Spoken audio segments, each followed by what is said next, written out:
Once upon a time a king had 2 sons. He was a very jealous king, jealous even of his eldest son, because he was heir. He also disliked the boy because he was brave, and careless, and popular with the people.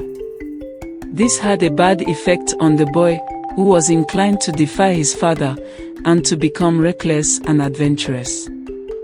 This made the young prince even more popular with the people, and the better they liked him, the less his father liked him. The old king would have preferred that the younger son had been the heir, because he was delicate and timid, and unlikely to ever be a great man. At length the old king became so jealous of his heir that he determined to send him on a mission that could only end in his death. At this time there was war throughout the land, for the old king believed that the best way to be powerful was to have all the neighboring states fighting with each other, and he intrigued until this came about. Far away from his own country was a small state ruled by the old king. Here, in a strongly armored fort, was the king's most precious possession, an ancient horn of ivory, which meant as much to the king as the crown does to the English monarch. So the king sent for the prince, and said, "With all this strife going on, I am afraid to keep my horn in such a distant state. I want you to go and bring it here. It will be a difficult and dangerous task, but it is fitting that you, as my heir, should carry it out.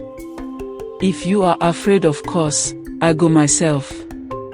Even if the young prince hadn't been brave and full of self-confidence, the mere suggestion that he might be afraid of anything would have driven him on. "Of course I'll go," he told his father. "Don't forget, it's very dangerous," the old man warned him. "Nothing will happen to me," retorted the prince, and went off to make his preparations for the journey.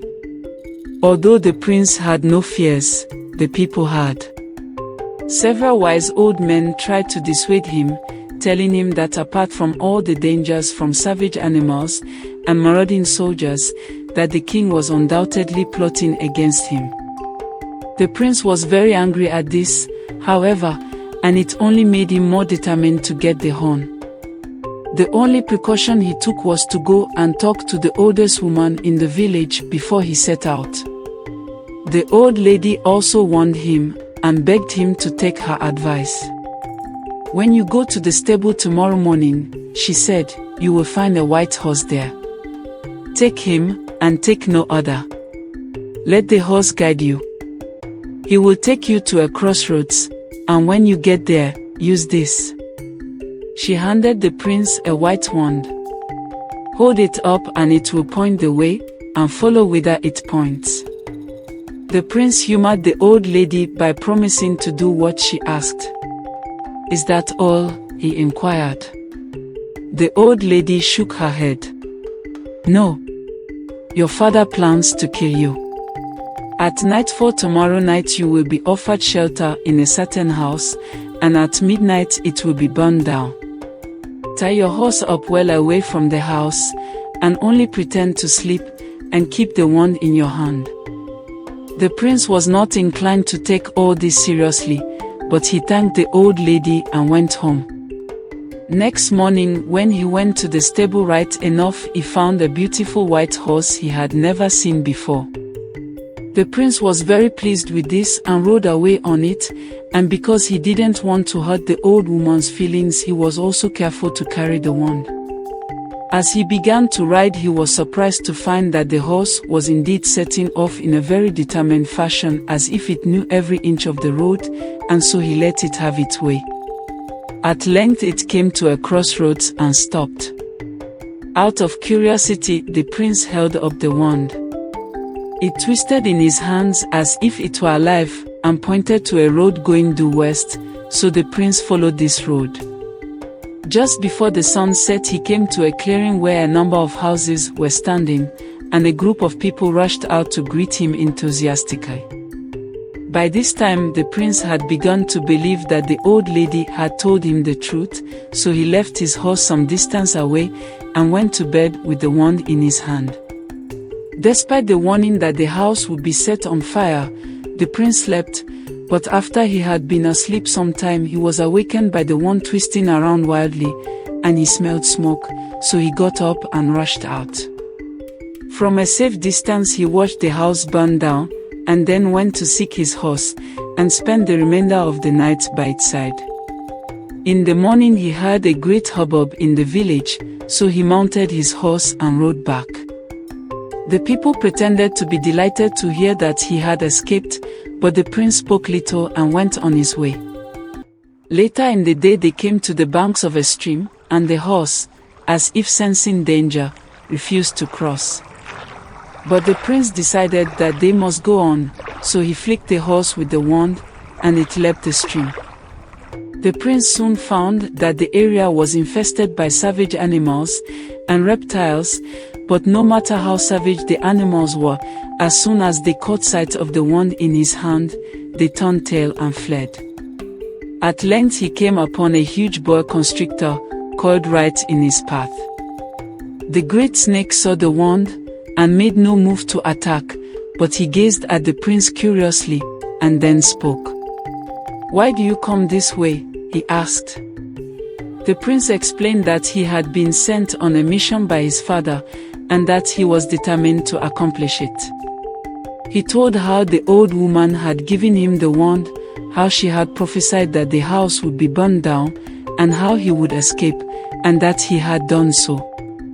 The boa constrictor listened with great interest. "It is an evil thing that your father, the king, should rule in such a way, and that he should cause wars. Why do humans want wars? It isn't as if they were hungry and wanted to eat each other, is it?" The prince said it was not. "Then it is all foolish and evil," the boa constrictor said. "When we kill to eat. I hope you get the horn, and I hope you become a wise and great king. Go on your way with my blessing." So the prince rode on. After a while he became aware that a leopard was trailing him, so curious to see what would happen, he drew up and waited until the leopard came in sight. "What are you doing in my territory?" the leopard asked angrily. The prince repeated his story, and found that the leopard, like the snake, was sympathetic. He offered a good deal of useful advice about the journey, and told the prince that by nightfall he would come to the fort that was his destination. So the prince bade the leopard a polite farewell, and rode on. As the sun set, he saw a huge fort looming up in the distance, and pulled up his horse to study the place. He soon realized that any hope he had of getting in by any ordinary means was in vain. The place was teeming with soldiers, and they were obviously on the alert as if expecting someone, and he was afraid there was a hot reception waiting for him. At the same time, he was determined that he was going to get the ivory horn, even at the risk of his life. He was startled to hear a voice beside him. "Welcome, king that shall be," it said. At his horse's head stood an old wrinkled woman. "Why do you call me king that shall be?" he asked. "I have heard from your friend," she replied, "and I'm here to help you." At this the prince was amazed. "What friend?" he inquired. The woman named the old lady who had given him the wand.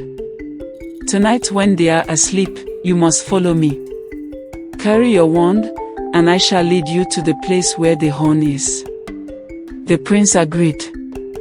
He knew he was risking his life, because even if the old lady led him safely into the fort, and he got the horn, it was scarcely likely they would let him get away once the loss was discovered. So he thanked the old lady, and she hid him in the forest till nightfall. When it was quite dark she came back, and told him to follow her. They moved like ghosts, slipping towards the back of the fort, then through a secret door hidden by trees, and along great underground passages, past rooms full of sleeping soldiers. At length they came to a huge chamber, and on a great table stood a wonderful ivory horn. "Raise it to your lips, and blow," whispered the old woman. "But that would be madness," the prince protested. "Do as I say," the old woman said quickly.